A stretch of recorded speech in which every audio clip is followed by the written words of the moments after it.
Ali evo došao je red da najavim prvog svog gosta.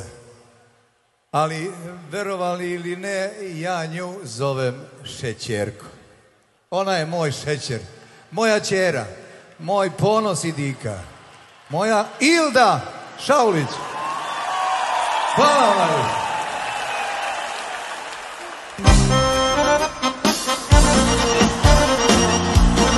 Dobro večer svima, dobrodošli.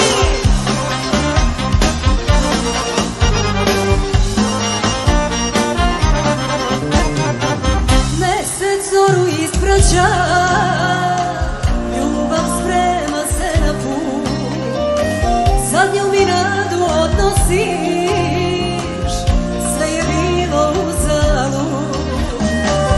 Zašto ideš, sreće ti, nije valjda da si ljud, mili Bože, zar je sve, zar je bilo uzalud. Stani dušo da te